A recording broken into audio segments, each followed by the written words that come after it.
Hello दोस्तों, नमस्कार। मैं हूं मृगेंद्र और आप देख रहे हैं YouTube channel orders and solar.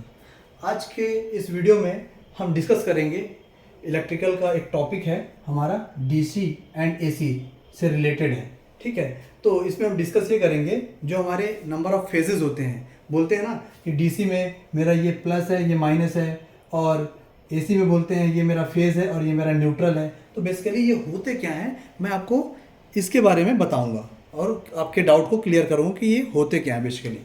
तो दोस्तों देखो, इलेक्ट्रिकल सर्किट में जो डीसी होता है, डीसी में हमारा क्या होती है, मान लो सपोज एक बैटरी है। डीसी में क्या होता है, हमारा एक बैटरी है 12 वोल्ट की।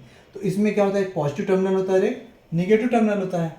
ये कनेक्टेड होता है किसी, मान लो सपोज किसी एक डिवाइस से कनेक्टेड है ना, या छोटे एलईडी से कनेक्टेड है। ये क्या हो जाएगी, जलने लगेगी। ये क्या हो जाएगी, आपकी एलईडी ऑन हो जाएगी। ठीक है, जैसे आपकी इसमें करंट फ्लो होगी, एलईडी ऑन हो जाएगी। तो डीसी में क्या होता है, एक प्लस होता है, एक माइनस होता है। बेसिकली प्लस जो होता है वो होता है हाई, और माइनस जो होता है वो होता है लो।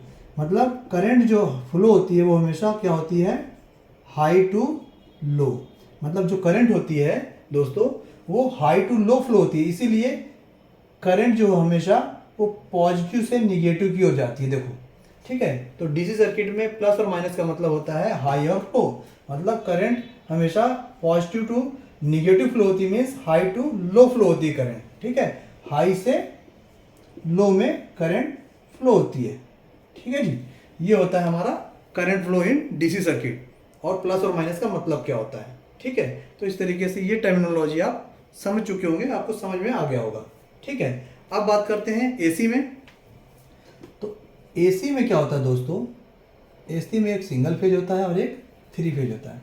सिंगल फेज में वोल्टेज होता है 230 वोल्ट, और थ्री फेज में वोल्टेज होता है 415 वोल्ट। तो एसी में बेसिकली होता क्या, आपने सुना होगा, एसी में एक फेज होता है और एक न्यूट्रल होता है। तो फेज क्या होता है दोस्तों, फेज होता है पॉजिटिव और न्यूट्रल होता है हमारा निगेटिव। ठीक है, निगेटिव भी बोल सकते हैं, और बाकी फेज होता है हमारा पॉजिटिव जिससे करंट फ्लो होती है, और न्यूट्रल होता है हमारा निगेटिव, या बोल सकते हैं न्यूट्रल। न्यूट्रल का मतलब होता है कि करंट को फ्लो होने के लिए एक रिटर्निंग पाथ क्या करता है, वो एक रिटर्निंग पाथ प्रोवाइड करता है, दैट इज कॉल्ड न्यूट्रल। मतलब सपोज आपका ये फेज है और ये आपका न्यूट्रल है, ये प्लस है, ये माइनस है। ठीक है,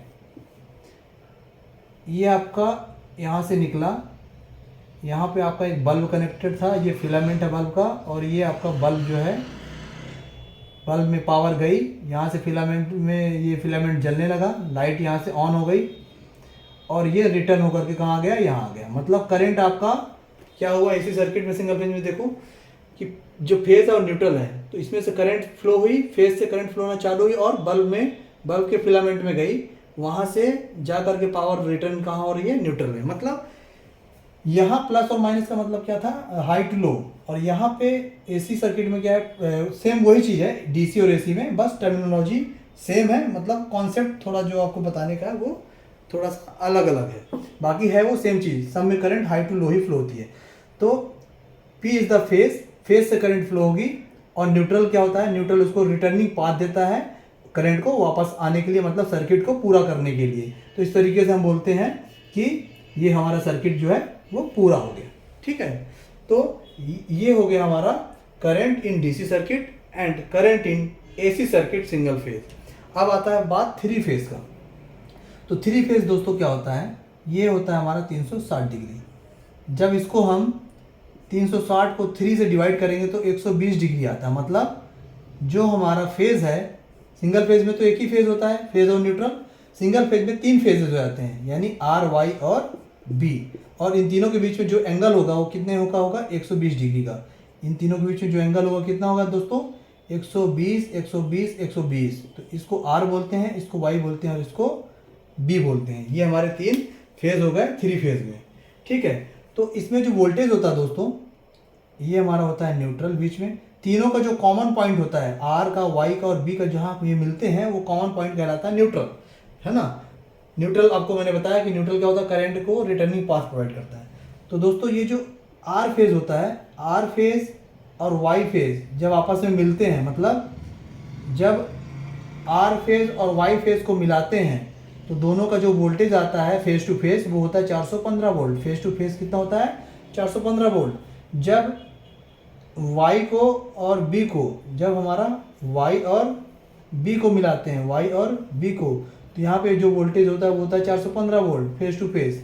और जब बी को और आर को मिलाते हैं, मतलब आर वाई बी, तो बी को और आर को मिलाते हैं, मतलब आर वाई हो गया, वाई बी हो गया और बी आर हो गया, तो ये होता है वोल्टेज हमारा 415 वोल्ट। मतलब मेरा कहने का मतलब है सिंगल फेज में आपका जो वोल्टेज होता है वो तो 230 वोल्ट ही होता है, 230। बट जब दो फेजेस को आर वाई बी, जब आर और वाई को, वाई और बी को, और बी और आर, जब दो फेजेस को मिलाते आते हैं तो वोल्टेज हमारा 415 ही बताएगा। तो इसमें जो करंट फ्लो होगी वो आपका ऐसी फ्लो होगी, तीनों सर्किट में करंट फ्लो होगी। आर न्यूट्रल में, आर मतलब ये एक फेज हो गया, ये एक न्यूट्रल हो गया। आर फेज में इसमें भी करंट हमारी फ्लो होगी।